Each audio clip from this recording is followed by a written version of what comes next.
If someone, anyone,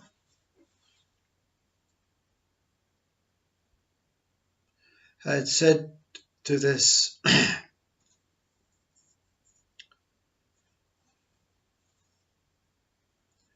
what is remembered as a person,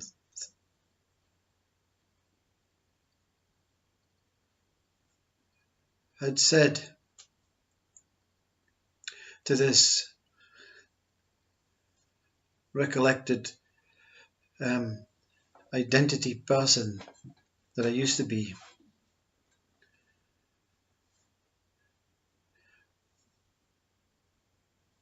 if you simply surrender your life, surrender all your desires, your wisdom, your knowledge, your past, your future, surrender it all right now, this moment, to God, I'd have laughed. And in all probability, it probably happened. It possibly happened. Through other persons saying, why don't you join some Christian organization, some church? Why don't you take up some Buddhism? Why don't you practice at being compassionate and kind? Why don't you give up your desires of physical desires of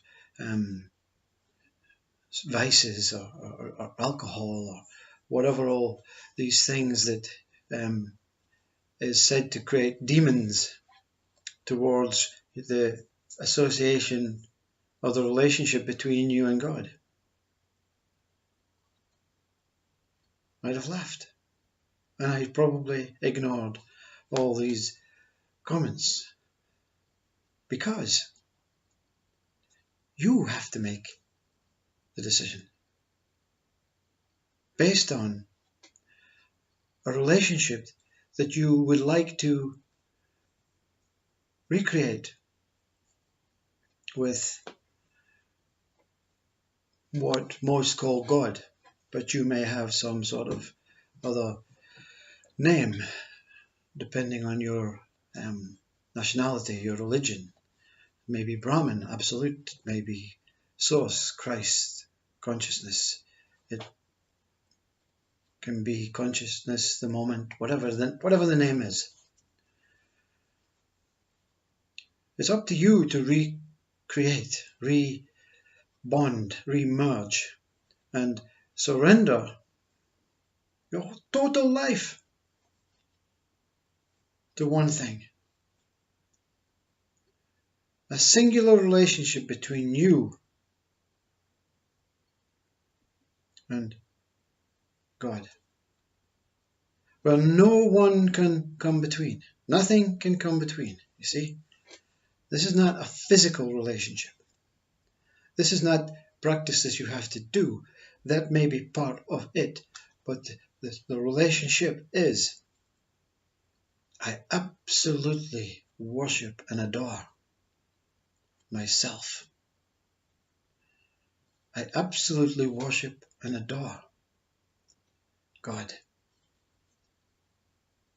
Between myself, between me and I, and what seems to be a separate entity, between there is something that connects us, so therefore we cannot be separate. And if there is a broken or a disconnected thing, we must weld it together again.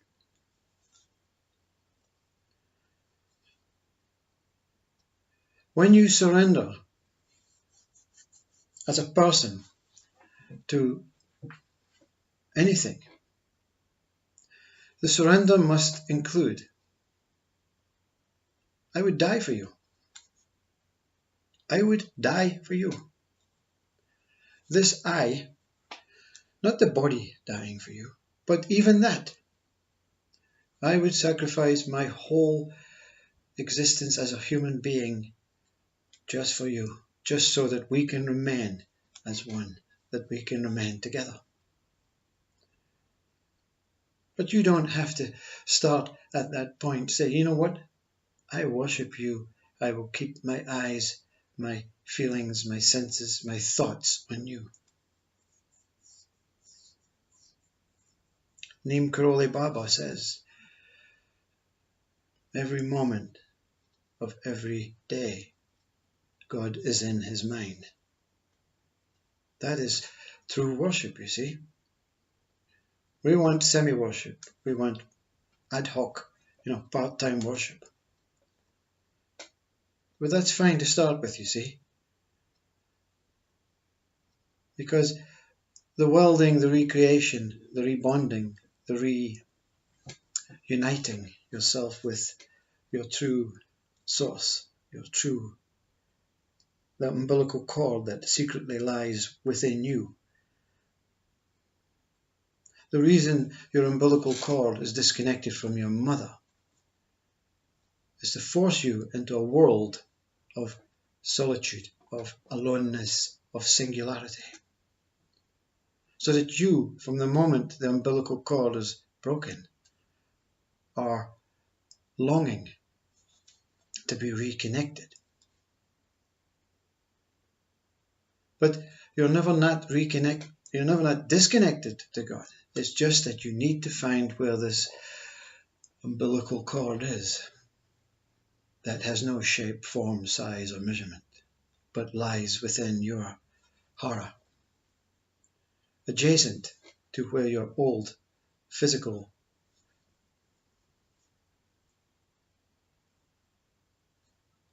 gone cord from mother.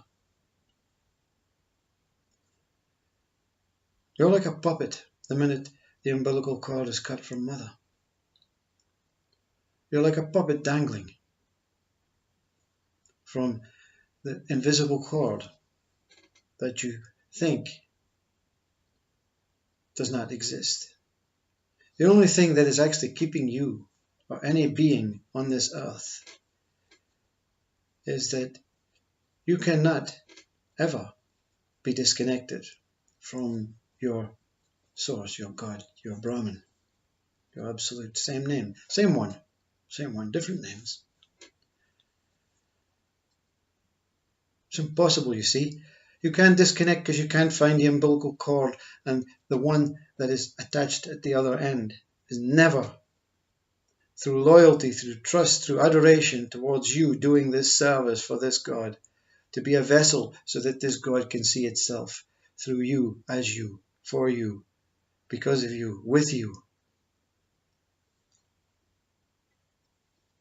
It will never, ever let anything go, regardless of how bad your body has been. The soul is what we're speaking about. I'm not speaking to you, the body and mind. I'm speaking to you, the one that knows.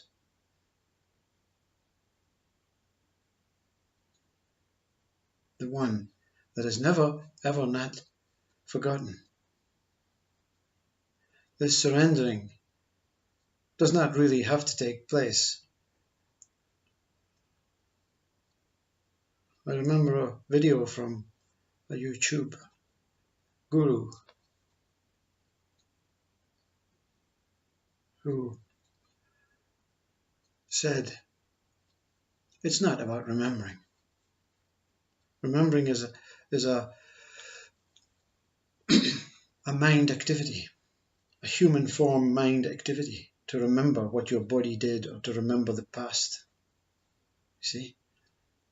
Remembering is a reflection from the real word that it was born from. Recollecting, you see. You don't have to surrender. You simply have to recollect. Oh, I forgot. I've never not been apart from this truth. I've never not been apart from Brahman, from Source, from my true self. I've never not been apart because I am all of what I thought I was apart from. And now I recollect that I have always been and never will not be a part of.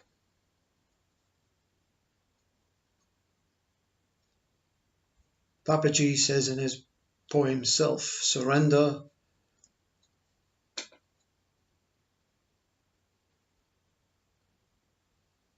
to consciousness, surrender to all, surrender to the void, surrender, surrender, surrender.